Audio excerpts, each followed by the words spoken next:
Hey, this here's Aaron with the Canny Couple, and Joy is behind the camera today. And today we wanted to talk about how you actually drive a T-post in the ground. So these are your basic T fence post, and this here is a post driver.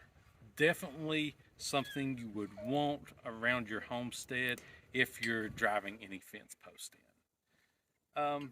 I don't know how many of this thing's drove for me. I mean, probably close to 100 or so, At least. easily just around our small homestead, and got in like 70 more to drive today. So definitely something that's very used. But this is how you could go about and do manually drive a T-post. So explain to everybody why we thought this was a good idea. You know, I thought we thought about not doing one of these. We're like, everybody knows how to do this, or there's probably like hundreds of videos out on YouTube. But when I looked, I was like, there's not really a good instructional video on how to do this out there. So I wanted to make sure, some of the new homesteaders know exactly, how to use a post driver. And this is a basic. How tall is that fence post? This is a 6 foot T-post here. Now they can come in, you can give them in 5.5, 6, 6.5, 8s, and 10s, or and some fours. Yeah, you can get a little bit smaller. You don't usually want to get anything lower than a 5.5, because by the time you drive this in, it's going to go down a foot to a foot and a half in the ground anyway. And I apologize for the bouncing video. The baby's on my back. So she's bouncing away. And we will also be doing a video on the 8 foots, because the technique's a little bit different. Aaron has some tips and tricks to show you when we get to that. But right now he's just going to show you the basics for a 6 foot. Yes, so you take your post driver and you stick it over top,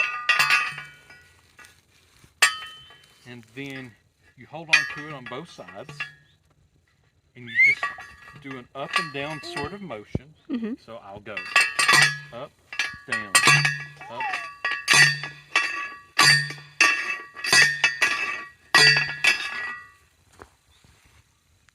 Then you have a fence post in the ground.